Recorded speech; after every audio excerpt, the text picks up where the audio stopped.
Calling the meeting to order at 5 PM. And everyone but the student board rep is here. Public comments on closed session items. Did we get any? Okay. I'm not going to read that because we have no public comments. Closed session item. Oh, we're moving into closed session item at 5 PM. Oh, we read it? Oh, I have to read the entire thing. Just kidding. Closed session items, public employment, employment certificated classified management, resignation and retirement certificated classified management, public employee performance evaluation, superintendent, and conference with labor negotiations. Tax, CSEA, unrepresented, and management. With that, we will go into closed session at 5:01.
We will reconvene at 6:12 p.m. If we may stand for the Pledge of Allegiance.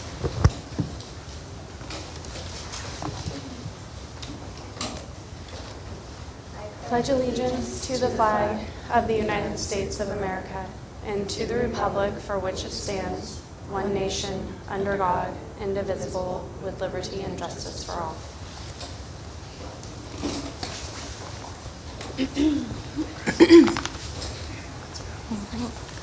May I get an approval of the agenda? Move to approve the agenda. I'll second.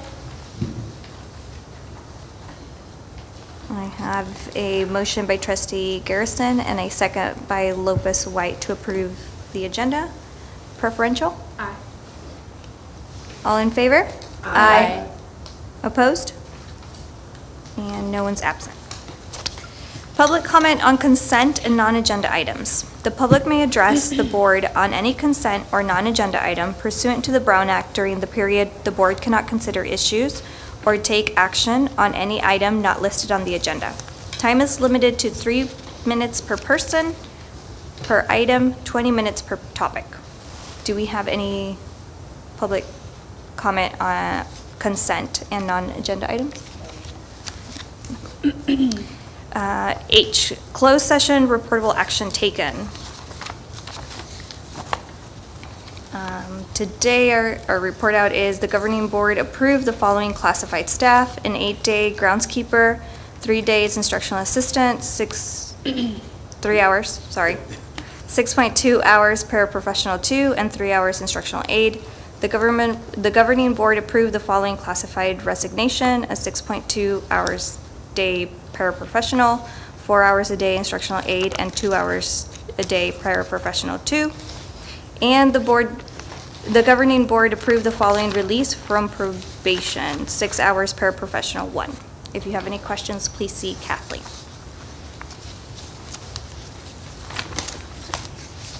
Moving on to consent calendar.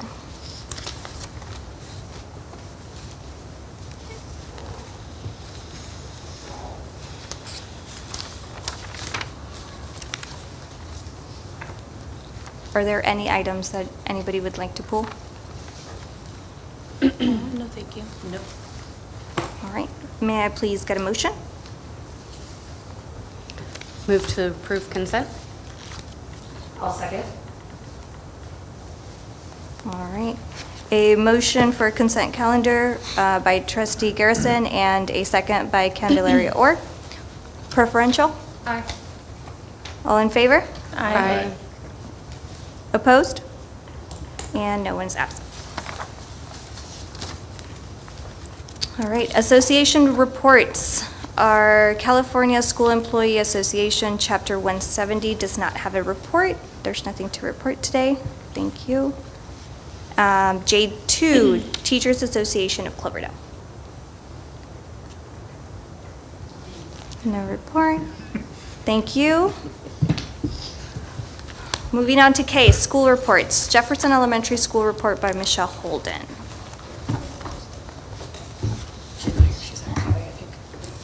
And she's not here, she's at CABE? As submitted, thank you. Washington School Principal, Ms. Ferdinandson. Good evening. Good to see everybody. And you have my report as submitted. Thank you. Cloverdale High School and JH Continuation High School. He is also at He's CABE. also at CABE, as submitted. As submitted. All right. Special Education and Student Services Report. Hello, as submitted. Any questions? Fantastic. Thank you. Curriculum Instruction and Accountability Report. CABE. All right, as submitted. As submitted. Maintenance, Operation, and Transportation Report. As submitted. As submitted. He's not a CABE, he's just as submitted. Okay. Student Board Representative. I don't have much to report. Winter sports are at a close, and the senior class is prepping for Mr. Eagle.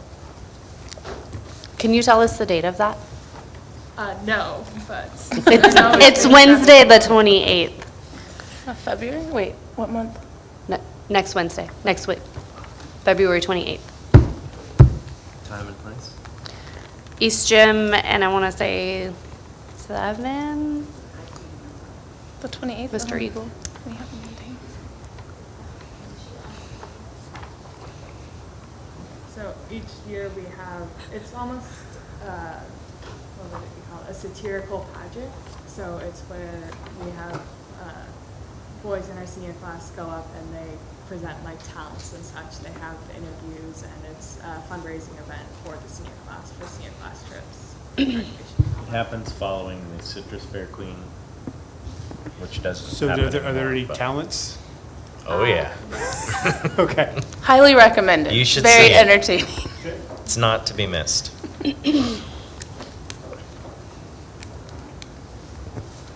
Board reports, maybe start off with Trustee Garrison. Nothing to report. I do want to congratulate, or for SARB, LCAP is coming up next week. Girls varsity basketball won league, so that was very exciting. And boosters, they are having spring league signups for basketball for girls, and I believe it's five Sundays, so that is starting soon. And I can get more information about that if anyone is interested. Thank you. Trustee Addison? Measure H, we're pushing to get our parking and bus turnout done, permitted, and in construction as soon as possible for Washington School, and pushing hard to keep our TK facilities on track, which you'll hear more about later tonight. Trustee Lopez White? I did attend a SARB meeting where we had, I think, 2 new referrals from Washington and 1 from the high school. We did a couple 30-day reviews. One was very nice to hear, a lot of improvements made, so that was nice. And that's all of my report. Trustee Candelaria Orr? I have nothing to report. And thank you. And I attended the DLAC meeting last Thursday. We reviewed the LCAP, yes, goals, and got some feedback from parents and, yeah, people there. And then talking about CABE, and then another conference that's happening in May. And that's the end of my report. Moving on to superintendent report. I will be going to the Mr. Eagle contest. And I went to the Citrus Fair. It was a little wet, but I saw Trustee Lopez White there helping out with the parking, you and your 2 aides that you had there with you. And obviously the attendance was pretty low when I was there, but I got to see some really long-haired rabbits that were there, so that was quite interesting. And I went today on Sunday. I went when they were doing rabbits and guinea pig showing. So, yes, it's good. But you'll hear from me later on. Thank you.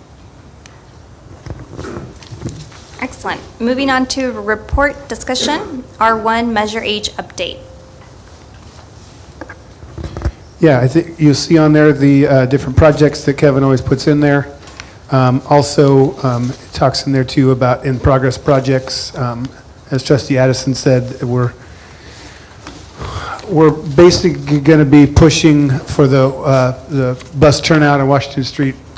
It would be obviously better if they were putting in Washington Street going through all the way to Hillsburg Avenue, but we're not going to let that hold us up because I think we've had so many things already hold us up. So we are trying to get all that turned in, and I believe Mr. Kelder has very few little adjustments to make to that and get it. And of course, the longer we wait, the more expensive things get, right? So we're trying to get that rolling. And then you'll see, we'll talk about a little bit about Jefferson School. He mentions a little bit in there also. And then our South Fields, we do have a little presentation coming up in a second, so.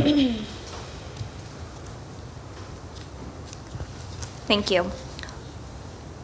R2, Early Education Facilities Project Update. Yeah, so we are still on track for a mid-March turn-in to DSA. Things are flowing along. We met, Ben Caffey from Strata and I met with the TK and K teachers last week to kind of go over what the insides are going to look like, where the sinks are going to be located, where the toilets are going to be located, workrooms, and so on and so forth. We are looking at the colors going to match all the other buildings, obviously, that are there. We are talking the next meeting we have is to talk a little bit about landscaping outside and kind of what their initial draw-up is and everything like that, too. And so we are, anyway, most of it's going to, as you know, most of the buildings are going to be pushed back towards the fence as far as we can towards the street. So that leaves ample amount of room in front, to be able to have the playground and such in front. And we did, of course, I went over with the teachers, and Ben went over with the teachers, a much more detailed map of where the parking lots and the drop-offs and pickups are going to be with more area over on the kind of the current part. And so they got a better idea, because a lot of stuff we've done before were just kind of sketches and ideas, but this is a lot more specific to that point. So it gives people a little bit better realistic view of what's going to happen. So anyway, we're excited about that, and things are moving along. It's a tight timeline, but I feel like we're gonna make it. And I would just say that Strata's been really, really good to work with as far as responsive and coming up and meeting us here instead of just doing everything via Zoom. And they were really, Ben brought another one of his architects from his office, and they were really good with the teachers, answering all the questions that they might have and talking about it. And so it's going really well, I think. Thank you. R3, South Cloverdale Property Employee Housing Presentation. Okay, so we have a couple people here, and they will introduce themselves. And this is Chris and Alan, thank you. And they are here from Brookwood Partners. And so, you want to show them? And they are here to talk a little bit about options that we might have for our south property. So they have a little PowerPoint here that kind of goes into what they do and some other projects. And and I would assume that you could just ask any questions when they come up. So floor is yours, guys. Appreciate it. Great. Thank you very much. We're really happy to be here. I'm Chris White, principal of Brookwood Partners, and this is Alan Katz. Principal of Brookwood Partners as well. We're thrilled to be here. We kind of see this as informational. We know you've been looking at this property and what to do with it for a while. And so what I'd like to do is introduce ourselves and what we do, talk about some of the different kind of more innovative things that school districts are doing with some of their surplus property all over the state. And then we did have a chance to take a look at this property, so at the end we did just a couple of schemes of what a housing project could possibly look like on this site. So we'll end with that, and you can jump in with questions, or we can do a Q&A at the end, whatever you feel most comfortable with. So we're based in the Bay Area, and we're doing projects in the Bay Area, but we actually have projects with school districts all over the state. Alan and I both come from the private real estate development industry. My background is in private equity, finance investment side, and Alan's a former architect turned developer. But now we're 100% focused on working with public education institutions. And I think one thing that's unique about us is bringing that private real world experience and having the benefit of these public educations of that. Our clients include Pacifica School District, Jefferson Union High School District, in Daly City, Cabrillo Unified, and Half Moon Bay. and then a couple down in Southern California, Chula Vista Elementary and Culver City Unified.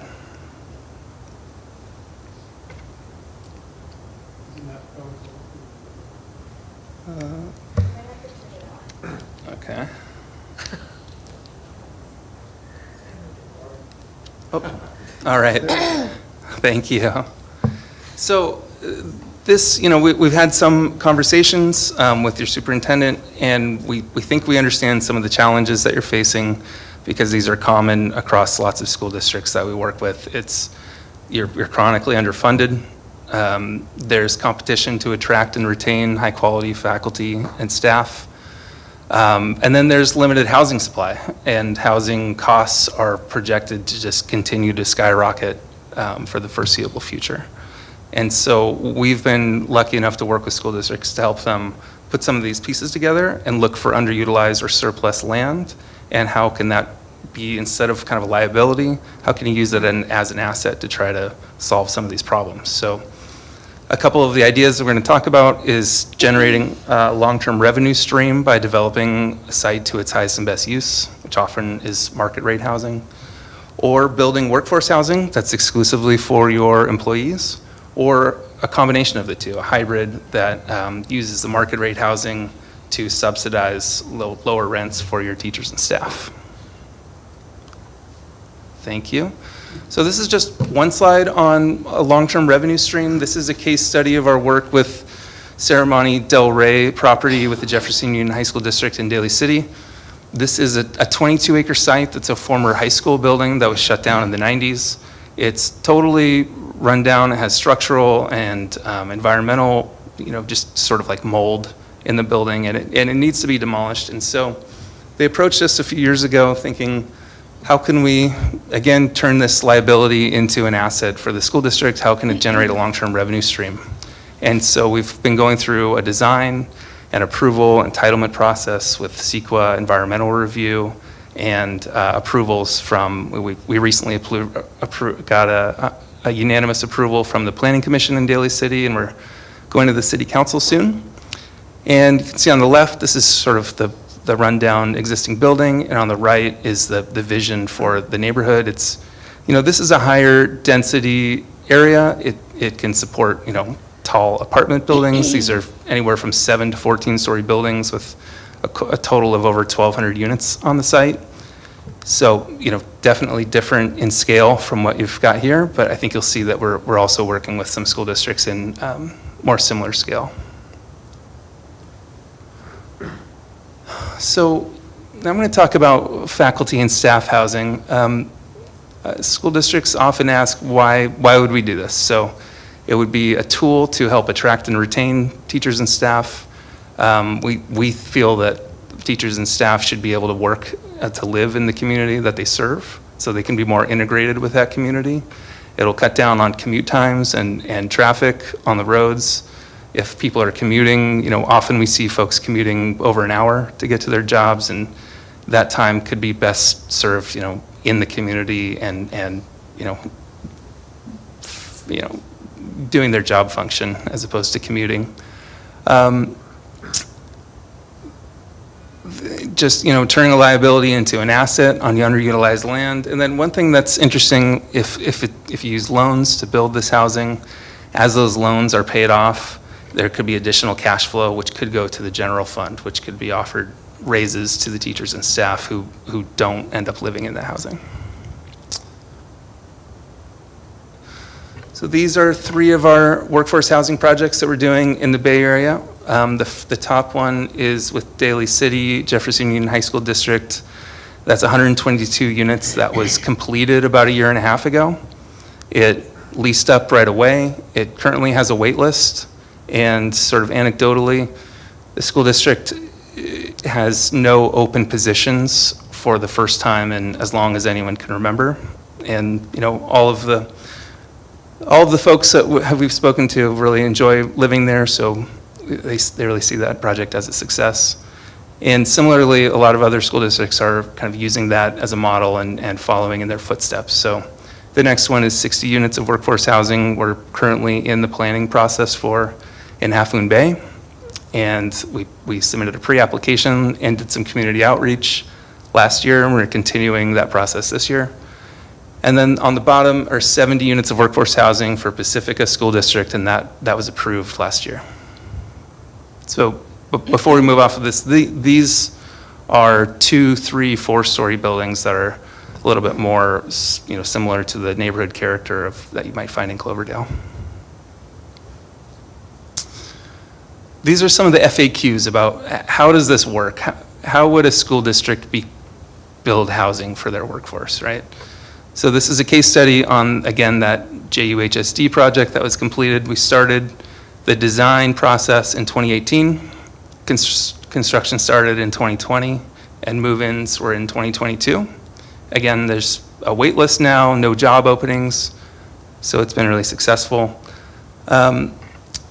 Each district can set their own policies for how they want to decide who can live there, but if you were to use Jefferson Union as a model, they wanted to have the residents of the building roughly reflect the makeup of their staff in terms of classified and certificated. So it would be for both groups. We have 1, 2, and 3 bedrooms there. We were able to offer a 40 to 45% discount on market rents. So it's 1 bedroom starting as low as $1,300 to $1,400. So everyone seems to think that's a pretty great benefit for their employees.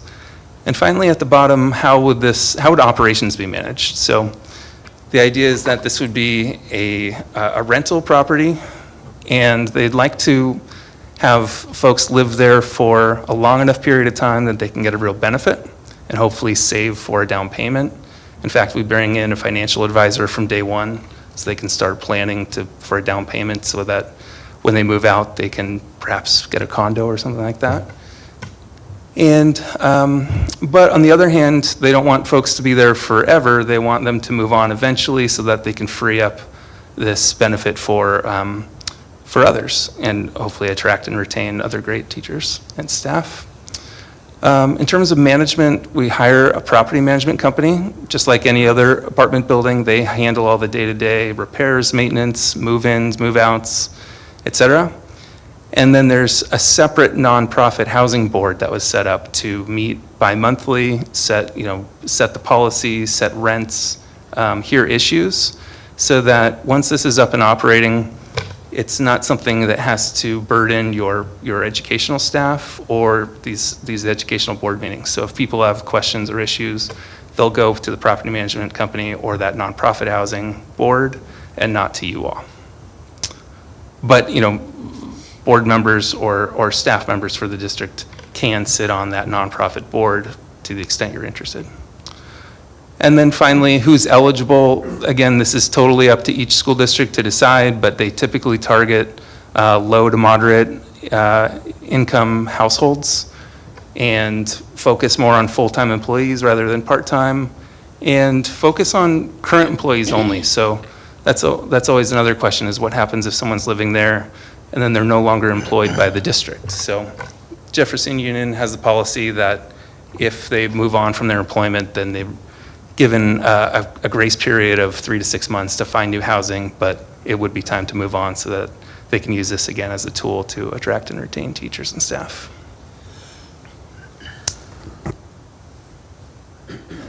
So this is a little about the development process. So the blue box on the right are all of the technical things that Alan and I have the expertise of how to do. So that's our job as the development manager to handle all of the planning, city council approval, CEQA, environmental review, traffic studies, et cetera, et cetera.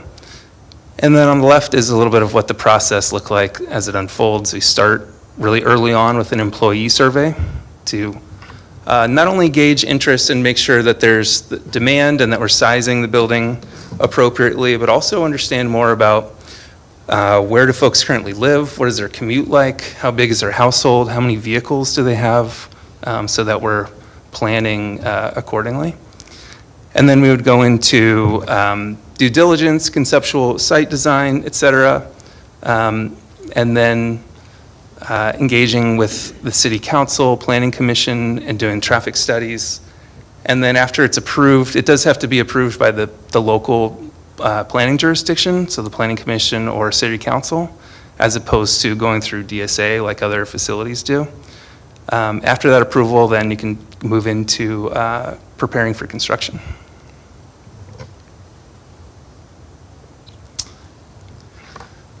Some other questions that we get are, I'll focus on the right first. There are various state housing incentives currently going into effect that are trying to incentivize more housing to be built of all types, including market rate, including affordable housing, including housing by school districts specifically. So taking advantage of some of those new laws is a great way to get a project like this done quicker and easier than it was in the past, frankly. And the funding mechanisms, how do you pay for a project like this? So one is you already have land, so that's a good start. Alan and I are always looking for new types of funding to try to get these types of projects done. What we can say is what was successful with Jefferson Union and what some of our other districts are pursuing is a combination of voter-approved GO bonds and COP, which is just another word for loans that school districts can take out. And then through those combination, you can build a brand new beautiful building, offers really steep discounts to market so that it's a benefit, and have it be revenue neutral to your district's general fund. And then eventually, say it takes 30 years to pay off those loans. At that point, those loans are paid off. Then you own this real estate asset free and clear, and any net cash flow from the property could again go towards the general fund to do what you would like with it. There are other types of funding available, though. You could do a limited sale of some of the land. There's a model where you build a combination of workforce housing and market rate housing, and then the market rate subsidizes the workforce, as I mentioned earlier. There's some other more creative funding mechanisms that we're looking into, like nonprofit affordable financing, and then partnering with either the county, city, or a nonprofit housing trust. But we'd have to go into more detail on those. Next slide. Okay, so now we're going to look at the property that we know that you have. This is a little bit of the context of the site. To the northwest is the Baumgartner Ranch project, which is under construction of about 300 units. Then there's the Dry Creek Rancheria site to the south, which has some single-family homes for tribal elders under construction. So you're right in the middle between those two. And we are aware that there's the creek runoff issue going through the site, and you've looked at what it would take to move that, and it seems a little bit expensive to do so. We looked at the site and thought that the creek running through the middle could be a feature and not a bug. You could orient housing around it and build sort of either a vehicle bridge or a footbridge across it and add some landscaping to make it a nice feature of a housing project. So that's what we've done with the two schemes that I'll show you. And then the blue area is 15 or more acres of hilly kind of wild areas. And that could be great to preserve as permanent open space, perhaps build a hiking trail through there for access for residents and or the community. So in the bottom right corner, you can see leaving the creek area where it is, there's kind of three site areas. So we're kind of focused on site A, which is a little over 6 acres, and maybe site B, which is about 2 acres. And then site C, we've just left as open space, kind of a buffer between the housing on the site and the warehouse building, the wine warehouse. Next slide. So this is just a really kind of high-level conceptual layout of what a townhome scheme could look like. This assumes we would be able to get a vehicle bridge across the creek there, kind of right in the middle. And then there's access from both the north and the south sides here. So we're not 100% sure if we'd be able to get an easement or real full access from the access road on the north, but we're assuming the main access comes from the Kelly Road on the south. And this site has a total of about 80 townhome units with 2 parking spaces per unit. Just to note that current parking code requires 3, so you'd have to use some of those new state laws to get that waived, probably to a more appropriate parking we think is probably in the 1.5 to 2 range. And then again, that in the kind of upper right-hand corner is about 1 to 2 acres of open space. Right now, it's just, we've drawn some playing areas and a couple pickleball courts, but it could be a dog park or whatever is needed most. So this is what a lower density townhome scheme could look like. And then next. This would be a multifamily, like an apartment building. So it's about 100 units in this L-shaped building on the south end of the site. And that's a 3-story building with surface parking to the left. We haven't shown any housing on the north part of the site on this scheme, but if you add, you could build another 40-unit apartment building up there in a 3-story project. So between both of them, that could be as much as 140 units. That's probably pushing about the maximum density for this type of site given the neighborhood context. And that's the end. So with that, we'd love to take any questions that you have.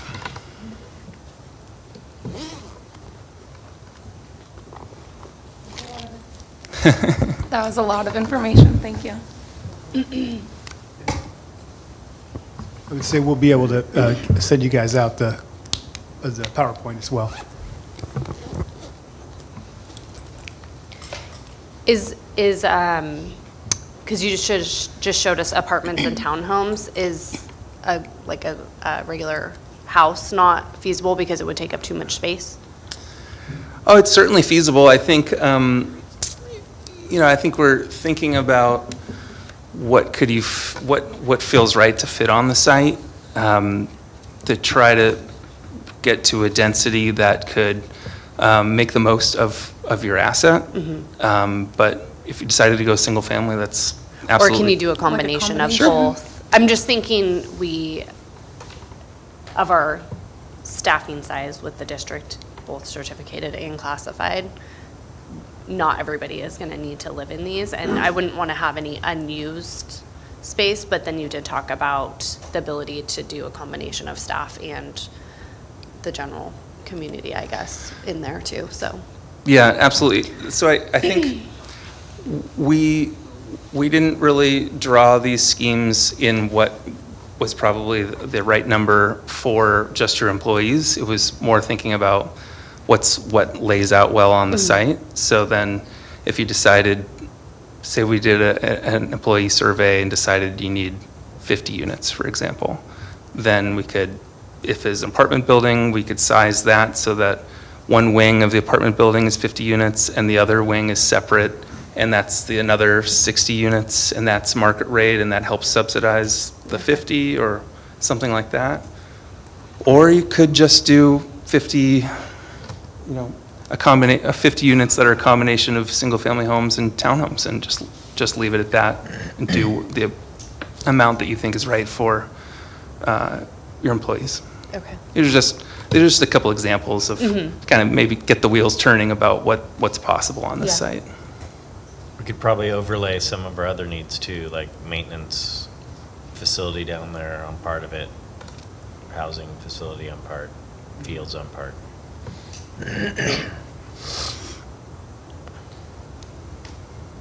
Yeah, and I think the key thing would be, that he mentioned a little bit, would be is that if you did all employee housing, I'm not sure it would be able to be fiscally feasible. Correct. Right? You'd almost have to have some where it generates market rate Yeah. rental, right? And so, which I think most of the projects you've showed us have that, both elements in it.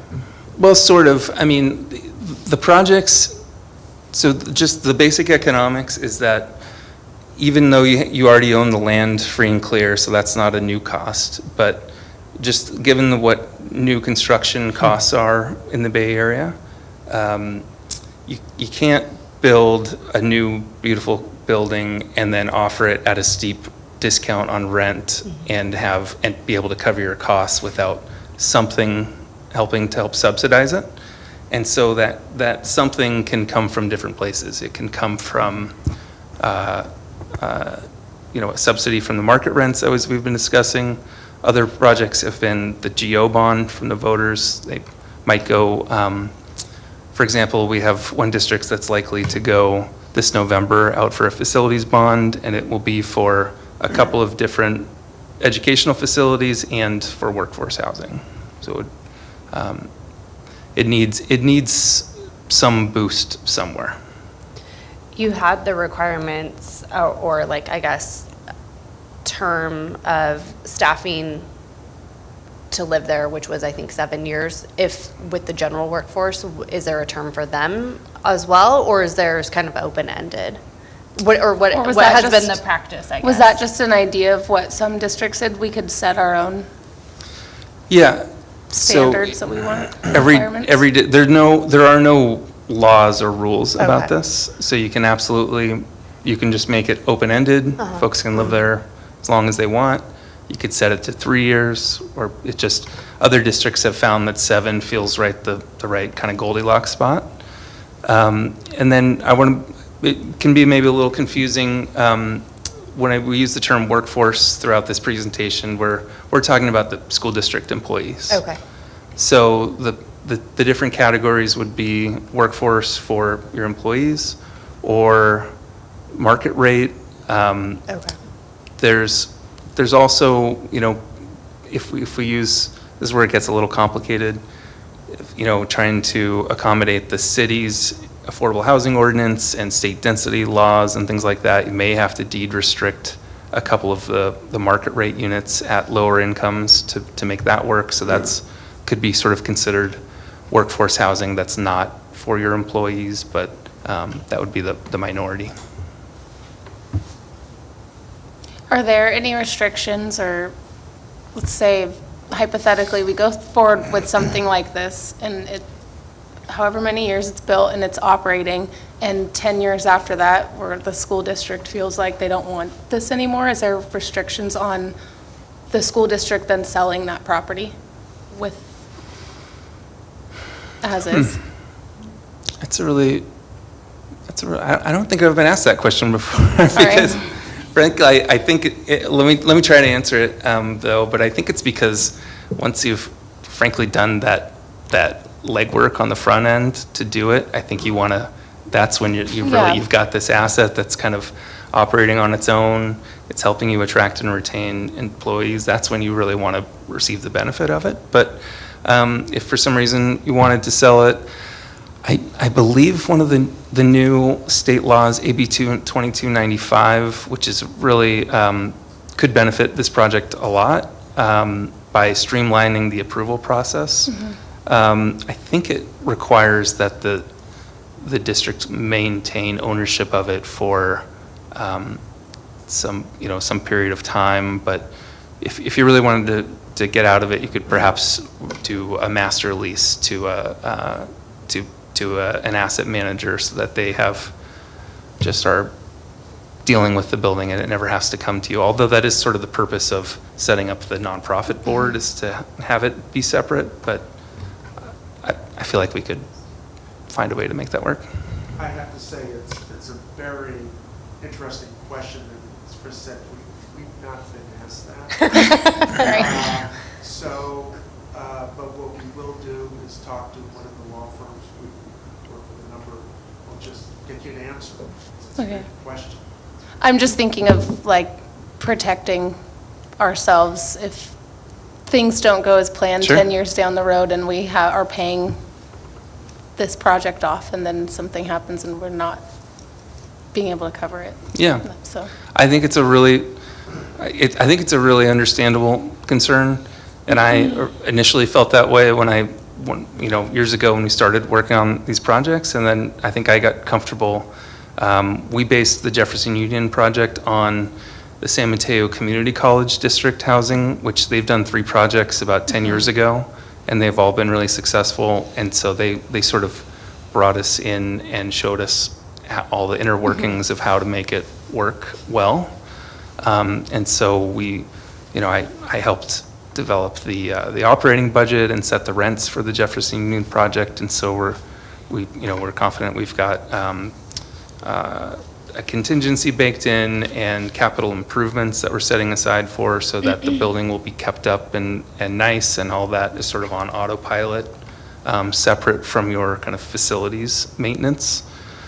But yeah, you want to also know that you've got safeguards in place.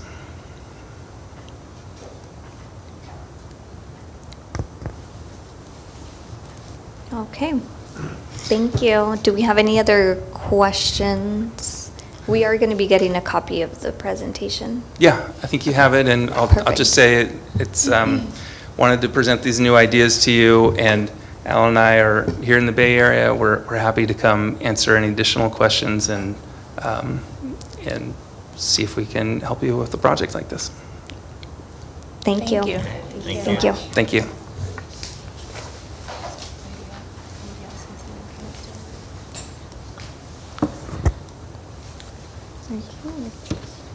R4, Local Control Accountability Plan, Mid-Year Update. That would be me. Oh, you already went ahead? Okay, thank you. So this would normally be Nicole, but Nicole's at Cabe, so I'm going to be taking the lead, so don't judge me too bad. So we are still, we're back to the dials again this year. So there's your different dials that, was that a sigh? Yes. Okay, got PTSD out of the dials. So, okay, go to the next one.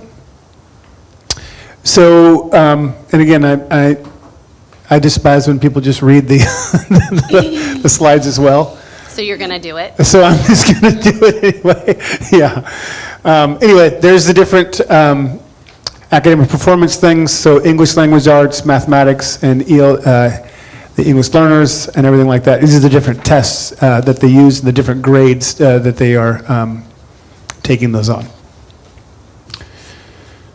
So we have English language arts, or ELA. The first ones are basically what CUSD is, and then the second ones are state. So you will see there, for that part, looks like we've declined, and these are scores from last year, if you can remember. We declined 8.6 points for ELA and declined about 7 points. We basically relatively stayed the same in those two categories, or those two subjects. College and career indicators, which is at the high school level, we're showing 19.4% prepared at CUSD compared to the 43, almost 44% of the state. We are hoping to be able to change that by some of the CTE moves that we've made and stuff like that too, and some of the college credit courses. English learner progress, 38.4%. We basically maintained, but we're still behind at the state level on that.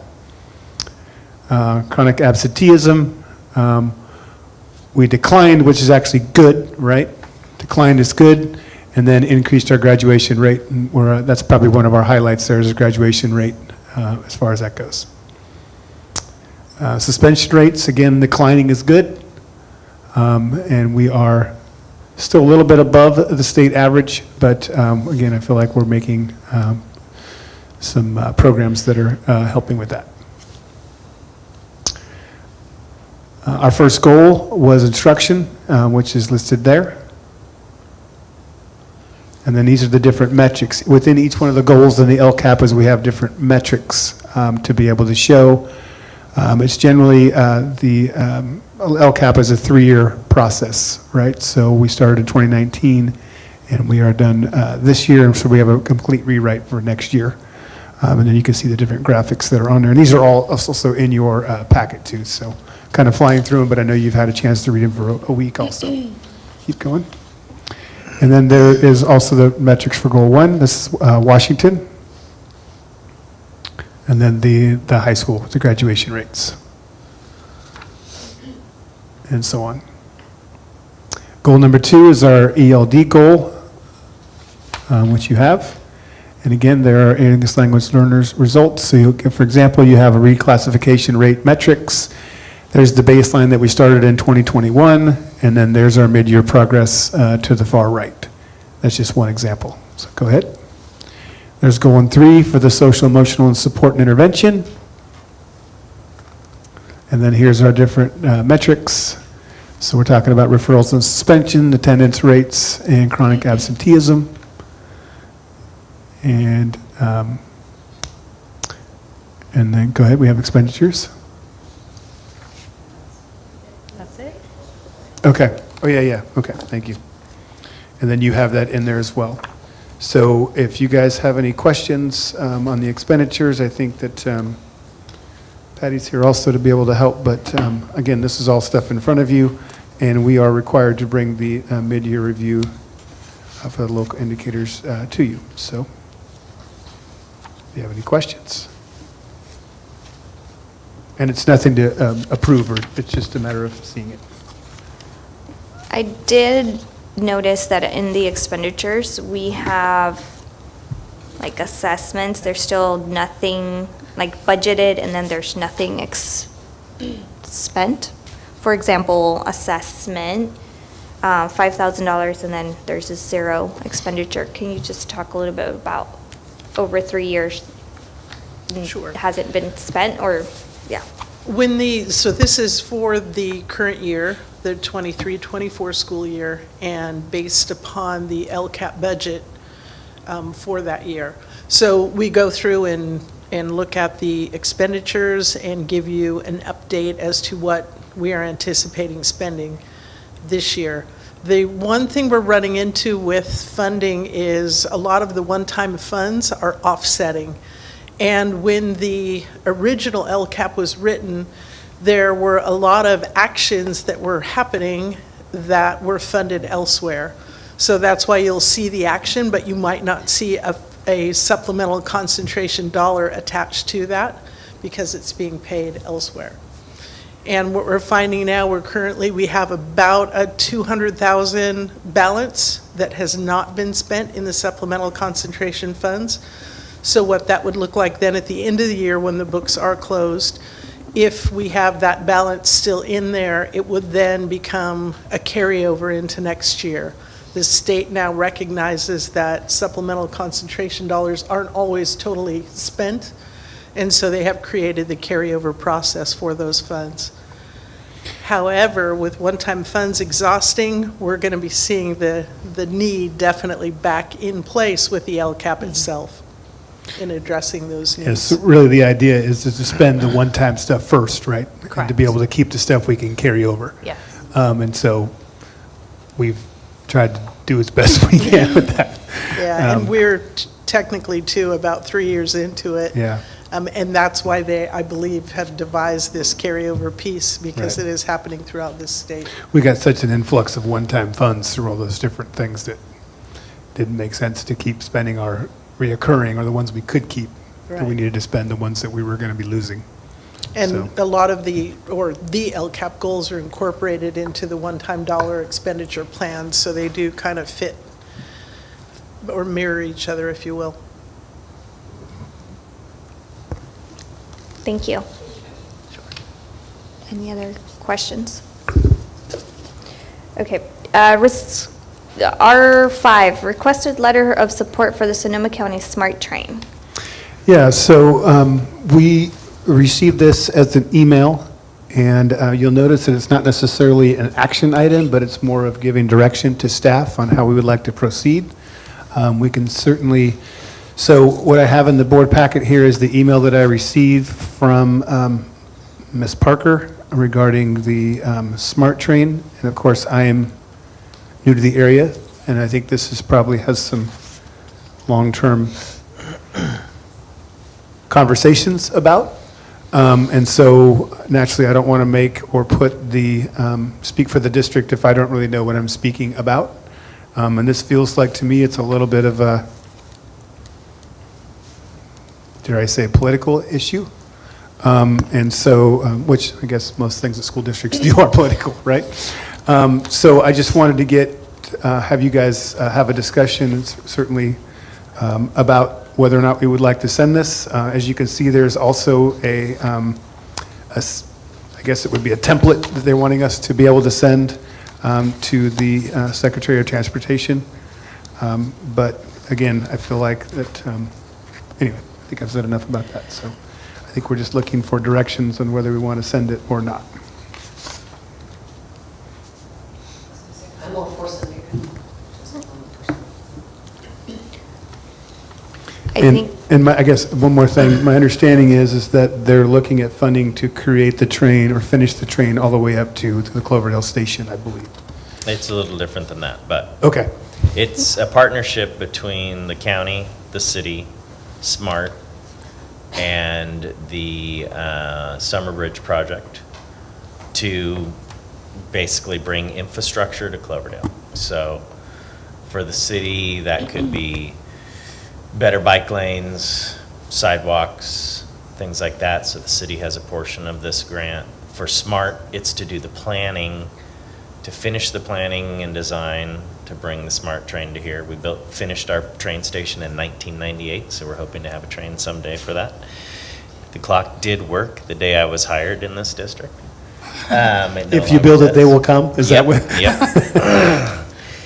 And then the planning for the Summer Bridge as well is included this. So projects in the city, SMART train, Summer Bridge, and all working with the county because the county oversees all that as well. So it's a very collaborative grant amongst all of these different things, and it's probably a very good thing to support. and I would agree with Trustee Candelario and Trustee Addison that I would definitely, I would want us to send it.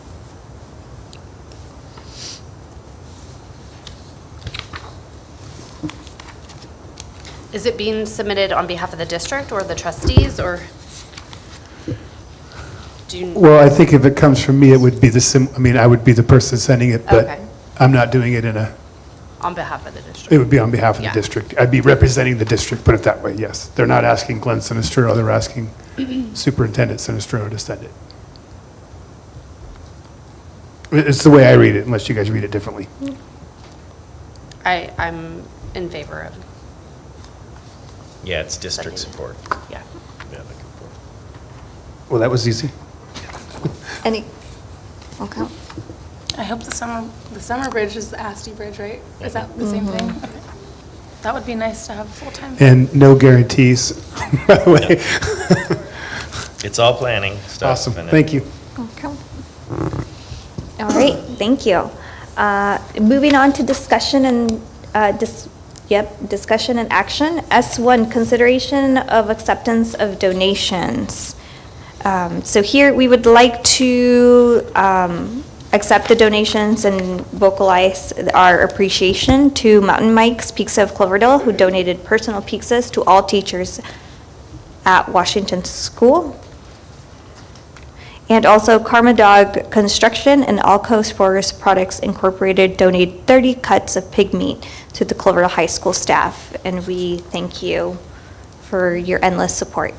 And those all came from a Cloverdale students who raised pigs.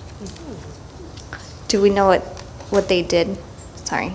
Do we know what they did with the meat? Hopefully cooked and ate it. Yeah,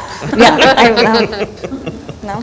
Oh, with that, I think they put it over at the train depot.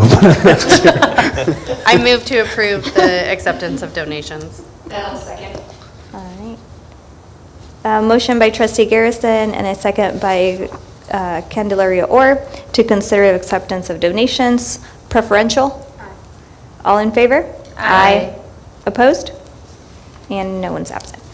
S2, consider impossible action on facility master's plan. And I believe we are. Correct.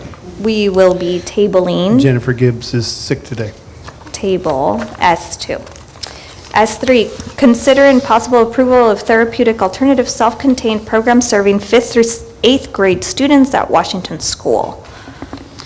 Yeah, so I believe this actually got started last year to be able to have this class essentially at the middle school, but for whatever reason, it didn't go through. So I have Nicole here, and you saw a little PowerPoint in here. So I think she's happy to give the PowerPoint. She's also probably happy not to give the PowerPoint if you guys don't need it. But anyway, our thought, anyway, I guess I'll let you guys kind of decide what you'd like to do. I'll accept as submitted. Really? I just have a, go ahead, trustee Garrison. The fiscal impact, is that annually or one time? That would be As- annually. That would be Okay. annually, yes. Both the current NPS cost and the fiscal impact that's in there, yeah. And really, I would say the idea, my thought, since we're kind of coming, both of us are coming to this year, is really to lower our kids that are going out, Yes. right? To be able to do that. And this seems to be the age where they're going out at. Correct. So, Yep. yes. And then what funds will that come out of? It would just be general fund dollars, basically, which is the same ones that are going to our NPAs also. But it could So, potentially be a cost savings if we're not having to send it correct. out. That would be the best case the scenario, idea. yes. But, and the good thing about it is there's already been a job description and everything like that too, so. yeah.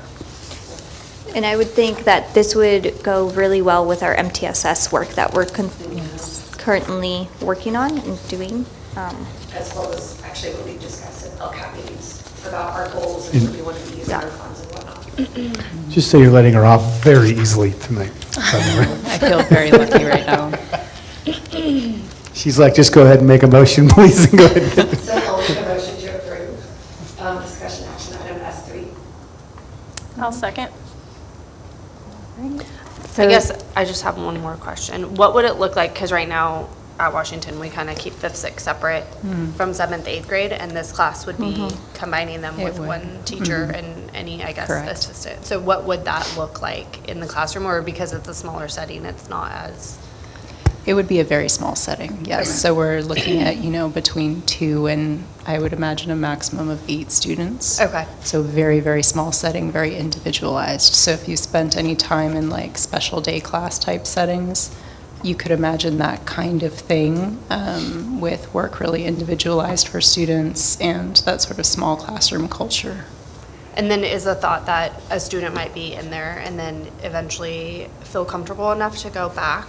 And then we Absolutely. can have kids come and go, or is there like a Yeah. specific time frame that they would be in there the entire year?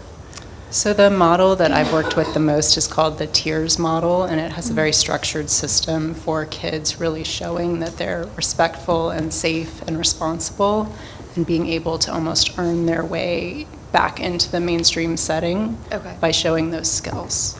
And I guess I have more than one question. Is it something that it has to be agreed upon with staff, parents, and student, or how do you get into the program?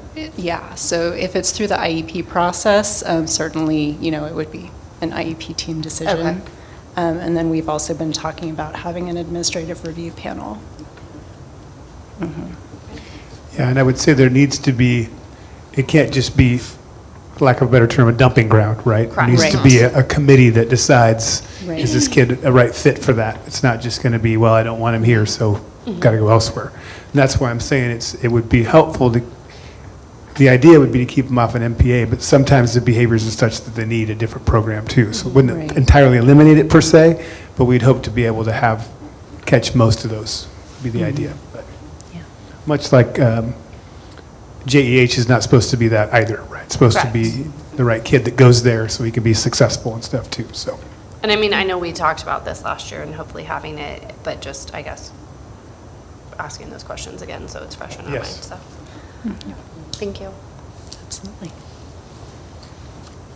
Okay, there was a motion by Candelaria Orr for S3 and a second by Lopez White. Any more questions or discussion? Preferential? All in favor? Opposed? And no one's absent. Thank you. S for consideration and possible approval of candidate to elect as California School Boards Association Delegate Assembly. Okay, what you've all been waiting for this year. You guys get to vote for your delegate to the Sub-Region 3-A for Sonoma County. You have two apparently extremely qualified candidates. One is Jeremy, I'm assuming Brott from Bennett Valley Union School District, and Stephanie Maneri from Santa Rosa City Schools. And you are also able to write in a candidate if you'd like. And I believe that they have the little bio on each, or answered some questions. So I guess a motion would be for a particular candidate or a write-in.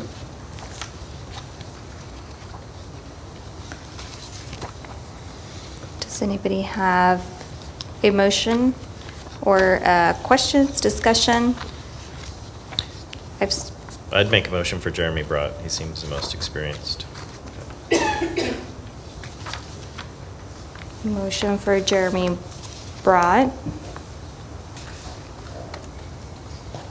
by trustee Addison. I'll second. Second by trustee Lopez White. And discussion or questions? I was thinking of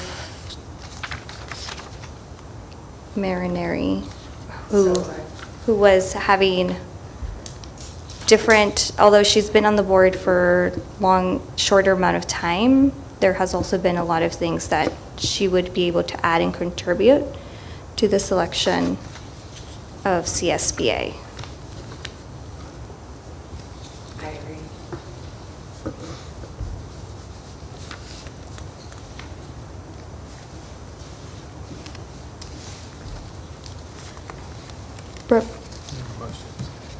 I'll do the vote, okay. Preferential for selecting Jeremy Brott.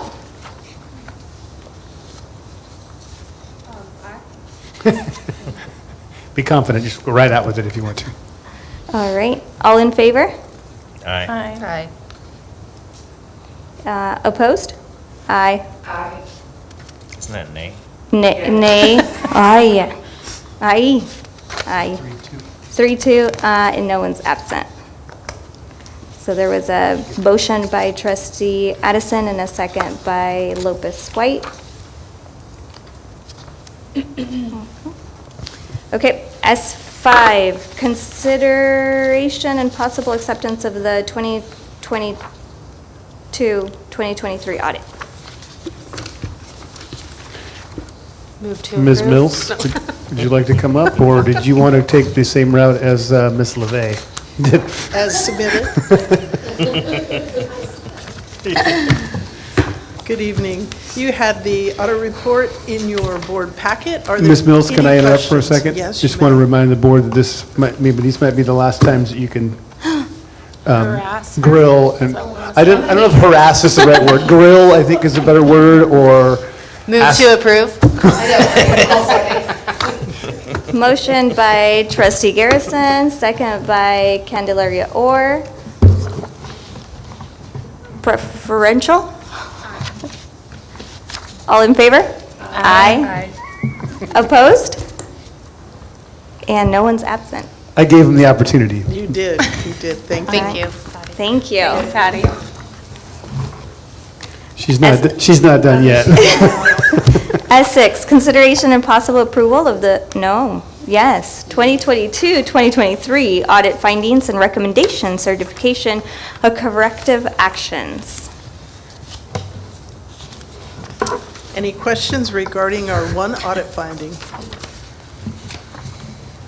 I'll make a motion to approve S7. I'll second. Motion by Candelaria Orr to approve S6. Oh, no, sorry, S6, my bad, sorry. S6, I second. Sorry. Okay, S6, trustee Garrison seconds. Preferential? Aye. All in favor? Aye. Opposed? And no one's absent. Thank you. Thank you. S7 now, which is consideration and action of Administrative Regulation 4117.2 criteria to determine the order of termination among certificated employee with the same date of paid service. Yes, it is good on a yearly basis to, it is completely up to the board to decide what they would like to, they prefer, basically, just in case there is a tie. And so this is something that should be, at least, you don't have to change it, but at least looked at every single time. So basically what this is that if you have a layoff of a position and you happen to have two people in the district with the same hire date, you're going to need to have a somewhat of a criteria, an established criteria to be able to decide who gets the layoff and who doesn't.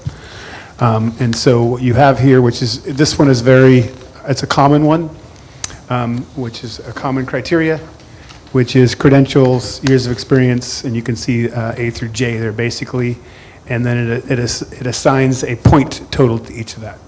And the reason why you have to have this is because this is where you can decide what you want in skills as opposed to just making a decision like by a coin flip or something else. So it establishes criteria. And this is the one that you currently have that you noticed last it was reviewed is in 2018. And so I don't really have anything to add to it, but it's good to just do it every year. So do you look first at A, and if that doesn't break the tie, go to B?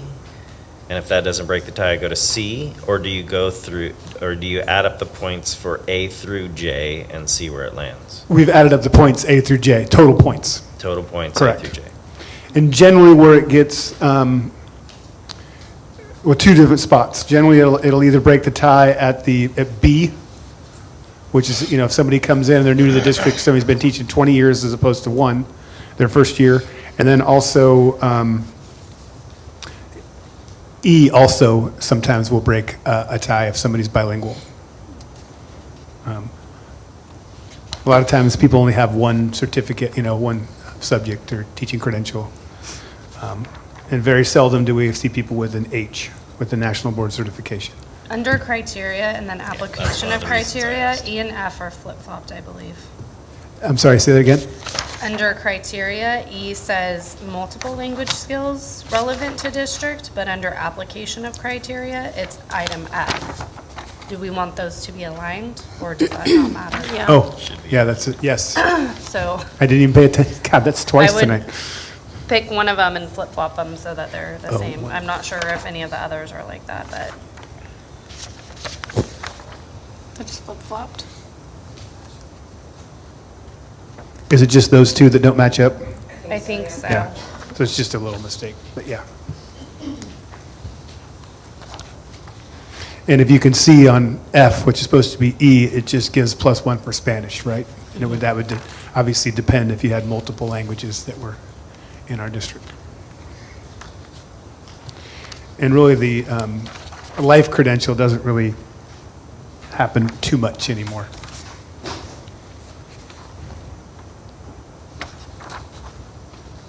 I would make a motion to approve and leave as is with the correction of E and F aligning. For the application, yeah. Yeah. I'll second. So I have a motion by trustee Lopez White with the corrections of aligning the application criterion, and a second by trustee Candelaria Orr. Preferential? All in favor? Aye. Opposed? And no one's absent. S8, consideration and possible approval of the 2024 summer school and extended school year program. Yeah, so we've talked about before where the board would like to see the possible programs that we have for the summer. And this is not an exhaustive list yet. This is just what we have kind of committed so far. I am working with some of the staff at Jefferson to potentially add some more enrichment schooling at that spot. We just haven't quite settled on a program yet. But this is kind of the first spots. I mean, obviously, a lot of these are things that we've been, we're required to offer, essentially, like your extended school year program. And then, of course, we have on there our different separate program we put together. Prior, we've done Boys and Girls Club, but we're looking at changing the Champions, and then the credit recovery at the high school and the mariachi program and so on. So this is kind of what we have planned as of right now, and so there'll be some more coming, potentially added services to you as well. So, I have a quick question. Of course. More from, I guess, I've never taught summer school, there's no way, but my question is more Noted. from a parent perspective. For Jefferson, for instance, for the extended school year, is it just referral-based, based on? This is for special education students, Oh, for the just extended for- school oh, years, okay, yes. just for- okay. It's part of their IEP, Okay. yes. So there will be an enrichment program we're working on with teachers, but that will be by teacher selection of kids who need some extra, correct. Okay, that's what I was curious, as opposed And to, that's- like, let's say me, if I were to want. Right. That's what we're hoping Champions is going to be, a much more enrichment program than we've had in the past, but for kids academically speaking, and that's what I'm saying, we're still working on that part as far as what that looks like, how many kids we're talking, how many, that kind of thing. And so this is, again, more, I hate to say standard, but more standard stuff that we've had before. But yes, I'm glad you brought that up. The extended school year part is for the kids who have an IEP that need, correct. That I believe the technical term would be is they're going to lose too much of the education for the correct, too much learning, correct. Correct. And then, of course, the algebra and the credit recovery for high school is, because those are two of your graduation requirements that are a hurdle that need to be, right. So, What number of students are we expecting for the extended school year? you don't get off the hook, Nicole. Did you want Patty to answer for you? Patty, would you like? I'm just kidding. Last I looked, it was in around 30 who qualify. That doesn't mean that all of them will actually come. That just means that we'll offer Okay. for them to come. Yeah. And then I guess if they are only here until 1, if they needed to stay after, would they need to apply for Champions? Or how does that work? Or would they not typically? In the past, when I've had ESY students, they have often stayed. Okay. I'm not sure how that's worked here in this district. That would be the option. And what Okay. we're talking about also with the thing we're working on Jefferson is we would look at morning, and then a lot of them would stay afternoon for the Champions program, right? I wanted to make sure we had enough space for the 30 that are in the extended school plus the possible 250 students. And are we looking at having that at one specific site? Because we've usually chosen one site that is at, other than the high school. Yeah. Or would that need to be, which, It's going to depend on the signups, because we may have to do multiple sites. We just don't know yet as far as what that's going to look like. And we also don't know, that's another thing we might change here too, is we don't know what Jefferson's going to be like we don't think construction's going to start till the fall, but we don't know what kind of, so it might all be at it might all be at Washington or something like that. There's a lot of things that are kind of up in the air right now. But we're feeling like it's going to be fine. The main thing was we wanted to get this in front of you, of the programs that we know we're going to have. Okay. And then, of course, the Jumpstart Kinder is just, that's not really a summer program, that's just kind of a week that we have before that starts. But those are kind of traditional things. Well, I'll make a motion to approve discussion action item S9. Or no, sorry, S8, goodness. Sorry, that's my night. All right. I'll second.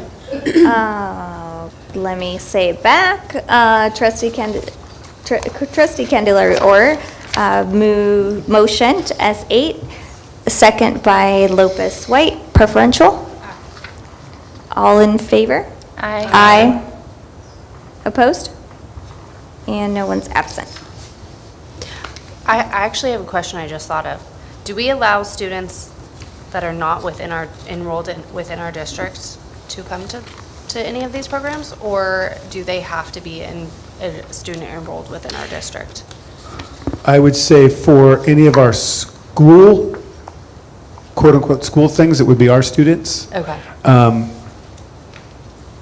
But technically, I don't know if somebody is on an interdistrict transfer, if they're, you know what I mean? Uh-huh. I don't know that perfect answer for that, but Or most I of was the just time. thinking if somebody was visiting family for the summer and they wanted to send their student to Champions.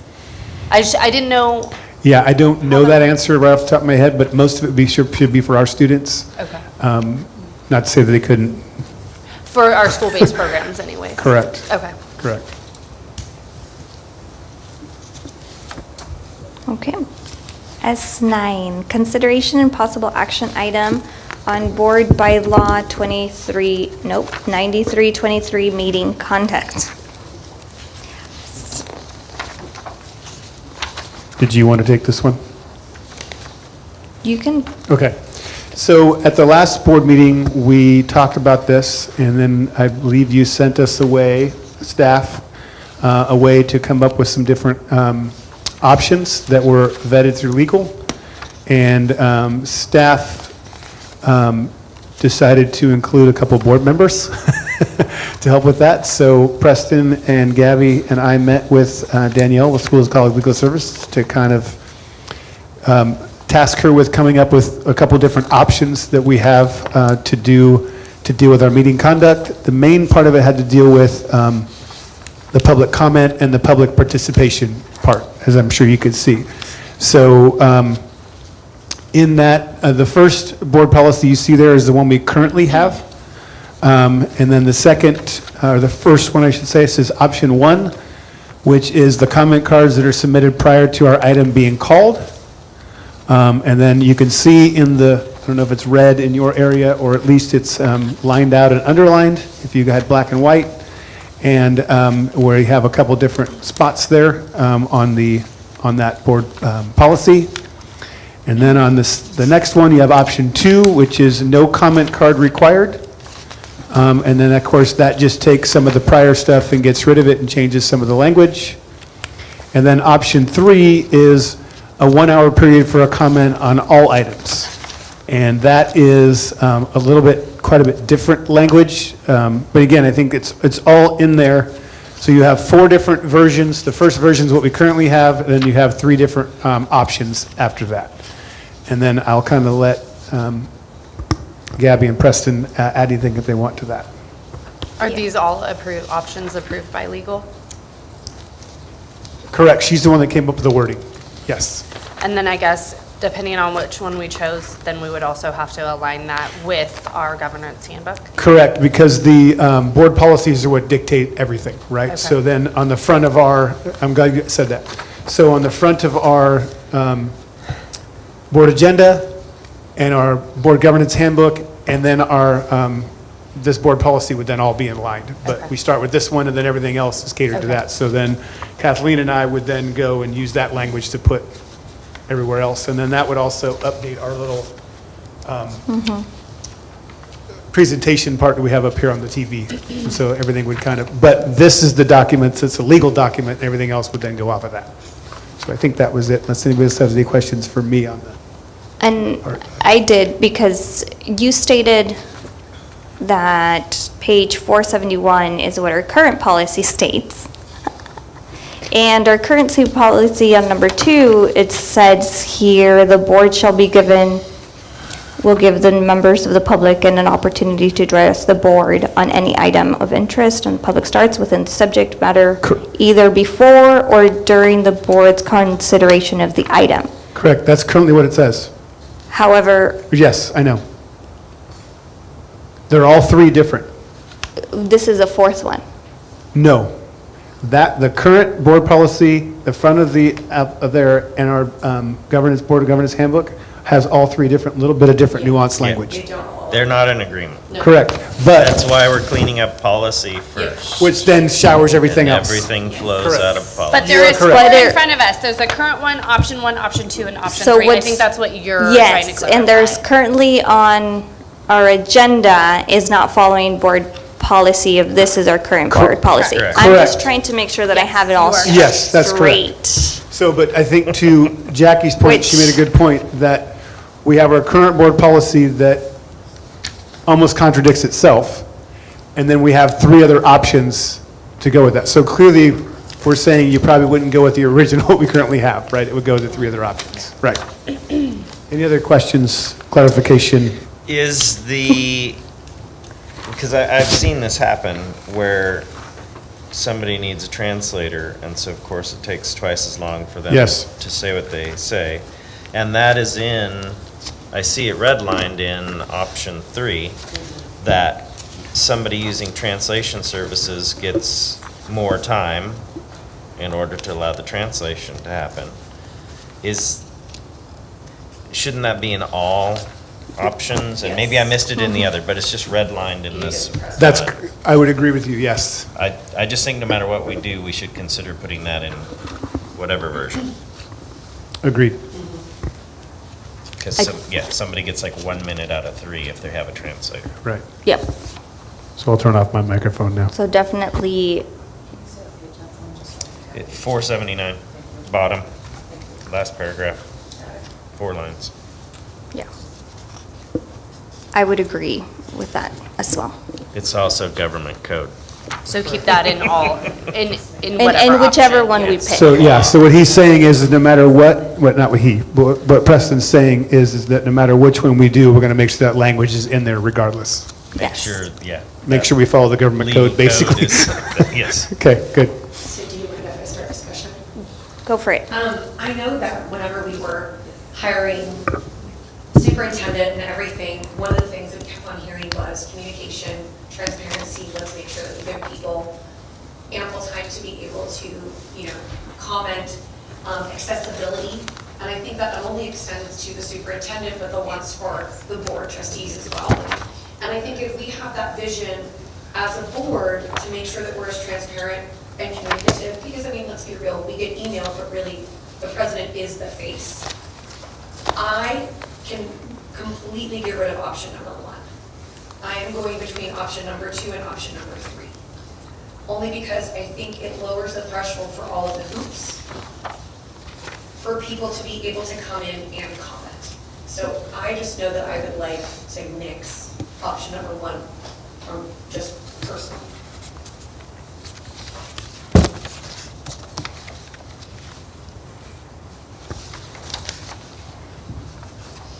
And that would mean, because I know that in option 2, it's still on days that we have a board meeting or something that is controversial or something that we already know that's going to be bringing in more comments. I believe it's on here that we can still, just for organizational pieces, we can still ask them to just fill out a comment card at that time.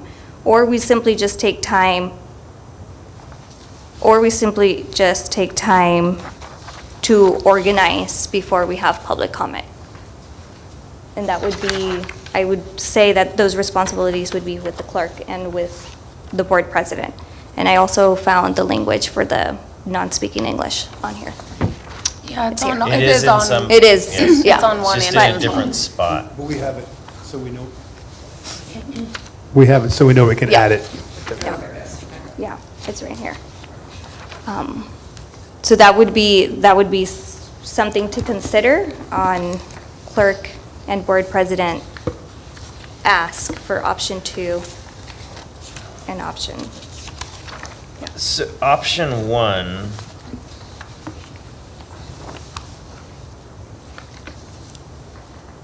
is different than current practice. Yes. Be it policy or not. So the change in option 1, currently, practice is that cards have to be submitted before the meeting. Option 1 allows cards to be submitted at each item. Prior to the So, item being called. yeah. Yeah. So it's at each item. And then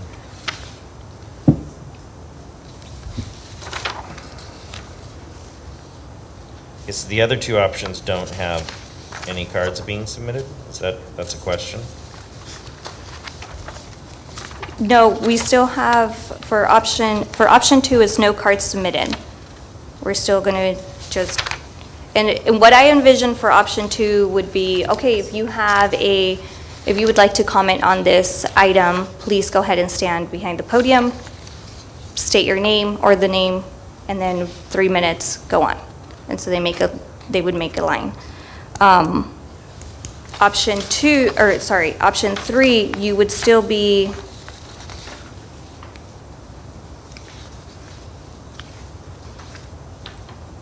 no, they would just be making,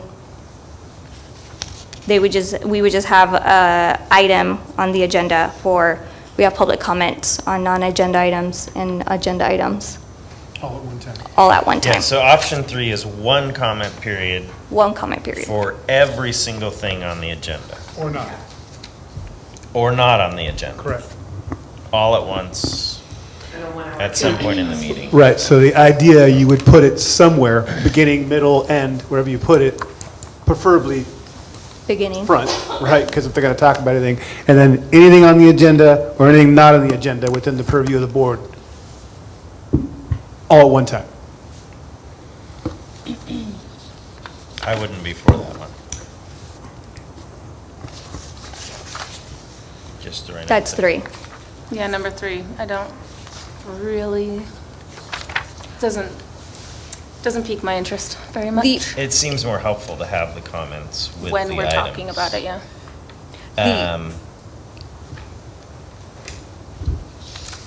Can I make a statement on option 3? You're the president. Say whatever you want. Okay.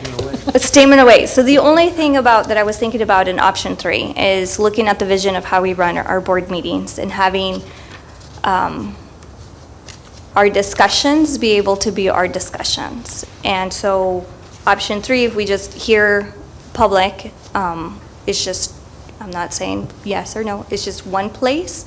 It will be able to allow us to then go through our agenda, with ourselves,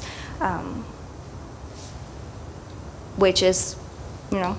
something, that's a pro and a con, and I know that I personally am working on making sure that it's 2 hours and we're reading the same agenda item at the correct time and making the right motions and doing all of this with everything else. So that's one thing that option 3, I see it could possibly be appealing. I also agree with Trustee Lopez White that I would want it, I would forget. I need to write everything down anyways, so I would forget, and then when that discussion would be happening, it's like, wait a minute, no, somebody said something, that interruption might still happen with me fumbling around, blah, blah, blah. There we go. And I think that one caveat too would be, and sorry to keep interrupting, but remember, this has to do with the public, right? This doesn't have to do with, like, if Nicole's giving her report, or we had, the housing people giving their report, right? That's different, right? Or if you ask a question of a staff member or something like that, it's different. We're talking about just people that aren't board members or aren't part of the program, or they're just public that's here. So I don't know, I just want to make sure we're clear on that. Yeah, option 3 has a lot of appeal to me, but I think if we're feeling that current practice is restrictive, it's, I think, just as restrictive. I agree. Option 1, though, is a step away from current practice, having comment cards so there's some ability to organize and have an orderly meeting. That's our meeting, but those comment cards can be turned in at the end of Throughout the meeting. each item. I'm not sure how Kathleen feels about that, but This one would be, I see it as handing it over to our clerk. If you would like to, you might have to get up, or you might have to get up, somebody might have to get up. I have no problem with that. And then grabbing the cards and then keeping through and then handing them over. Just be like, here you go, here you go. And this one, so option 1 would be able to, us not have to make a motion to allow somebody else to speak during that item when they haven't filled out a public comment card. So right now, or previously, we've been doing a prior step And then this one would just be like, all right, fill out a public comment card. Please make sure to give it to trustee, clerk, trustee Candelaria, or we can have Kathleen be out and then just pass it forward to us.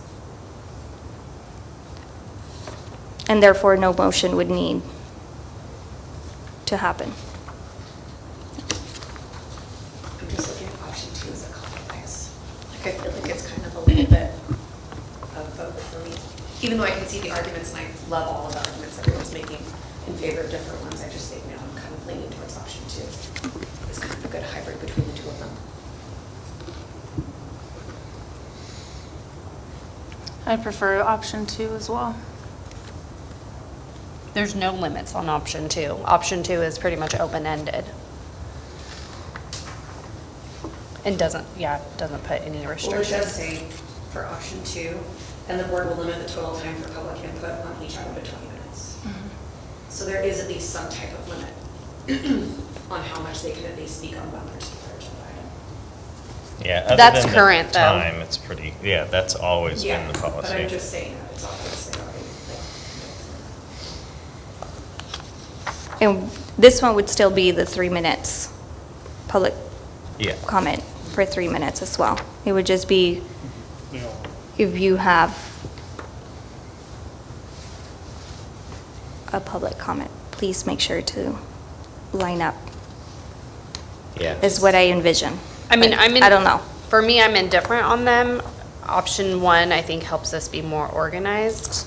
But option 2 allows those people that don't know the protocol to just be able to come up and make that. But there is still time for someone to come and fill out a card if so.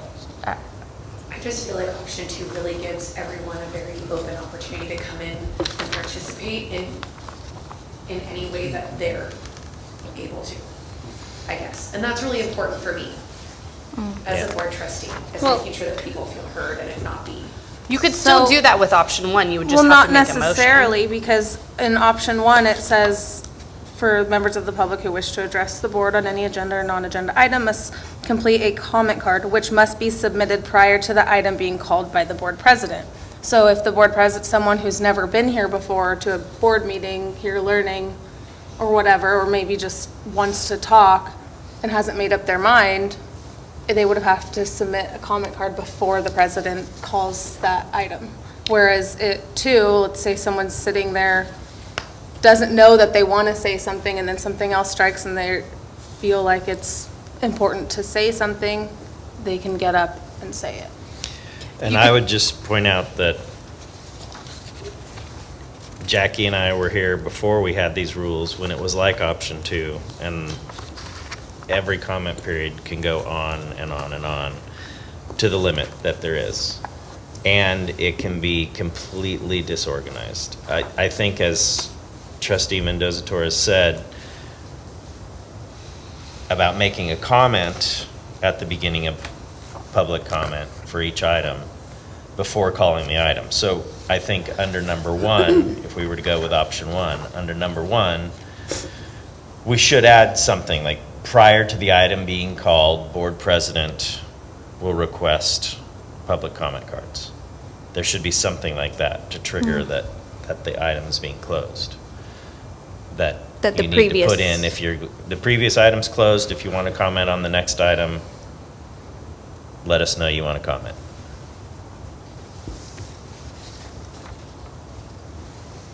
I still prefer option 2.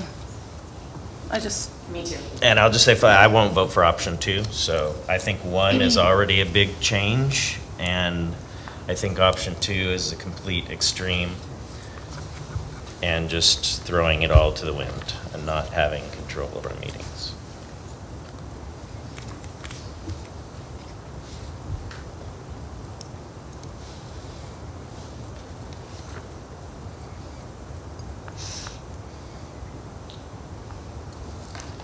Any questions, discussions? And I guess the comment would only be made prior to us shutting it down closing it for our discussion and our voting. So after Yeah. we've, Yeah. sorry, I can't see that far. Yeah, if we follow that on there. So it would,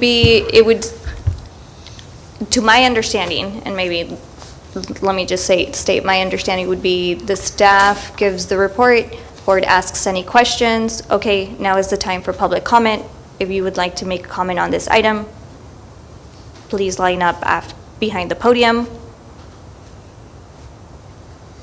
So what if we changed in option 1, number 1, to say, members of the public who wish to address the board on any agenda or non-agenda item must complete a comment card after the staff report is given and when the presiding officer requests comment cards.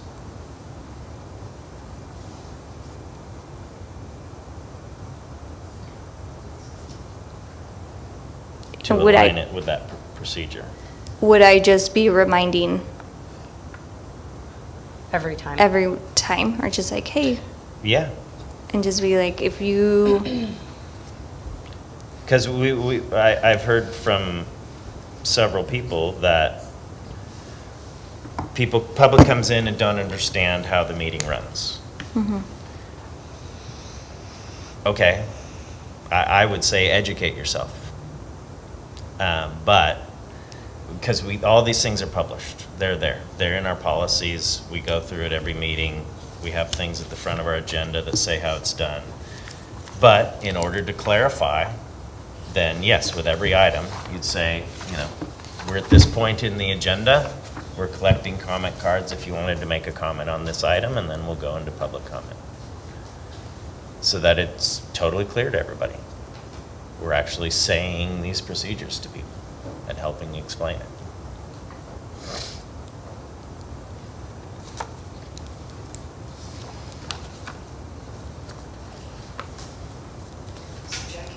Sorry, Trustee Garrison, what are your thoughts on it? My concern was not limiting the public from making comment. So as long as they have an opportunity to make comment, then I'm indifferent on them. And they were both approved by legal, or all of them were approved by legal, so I have no strong feelings, one way or the other. That was my concern, was making sure that everyone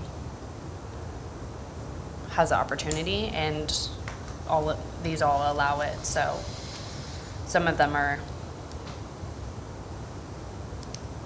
I guess, could be viewed easier to do than others.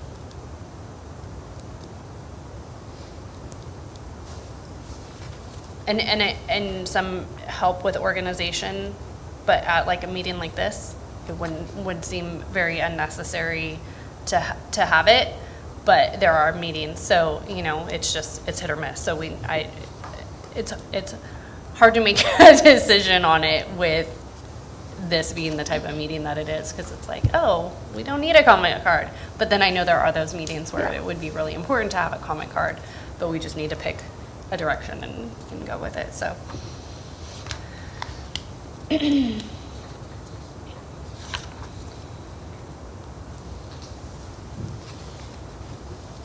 there's a lot of trust in the board president.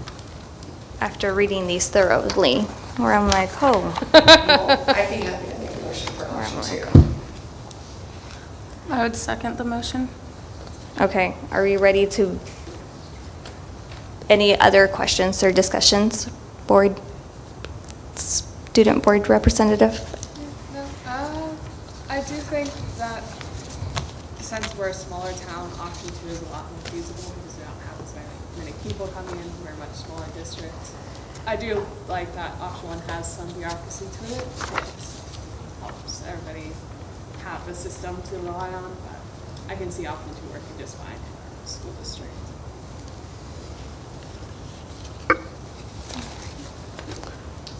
So I will take a motion, and I believe I heard a motion. Yes. By- For option number 2. A second. And I'll just say this can be brought back again. Motion by trustee Candelaria Orr and seconded by Lopez White for option 2, which are no comment cards required. Can we continue the discussion just for a second? So do we Yeah. see in option 2 the paragraph that we talked about keeping? Because I want to make sure if it's not on It's option there, 2. yeah. Is it It's there? on Just in a different page- section. Okay. It's after item 6. you. 474. Yep. Great, thank you. I just wanted to make sure because we might need to amend the motion, but you Okay, got it, thank you. yeah. Good question. Preferential. Aye. All in favor? Aye. Opposed? Nay.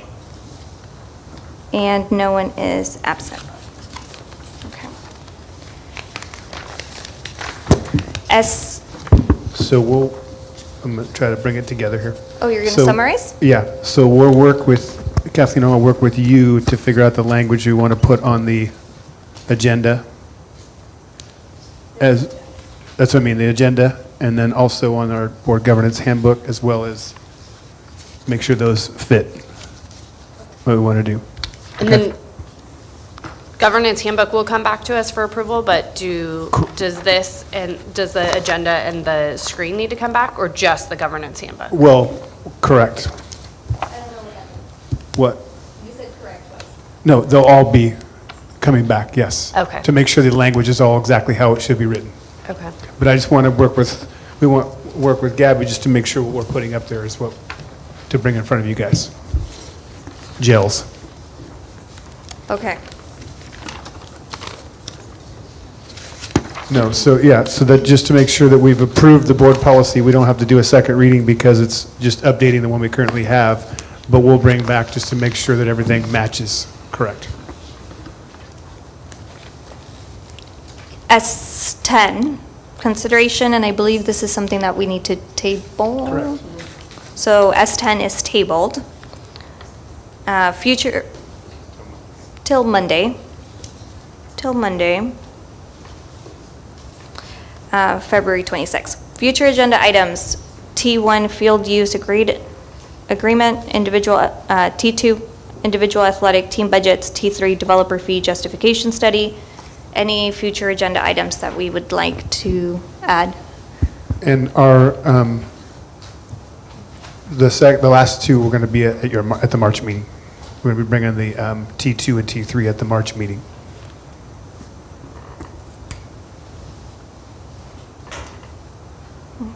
Any other future agenda items? Okay. Future board meeting dates is Monday, February 26th, special board meeting, and our regular board meeting is March 13th, 2024, here. Move to adjourn. I'll second. A motion to adjourn at 7:55 PM by trustee Addison, a second by trustee Garrison. Preferential? Aye. All in favor? Aye. Opposed?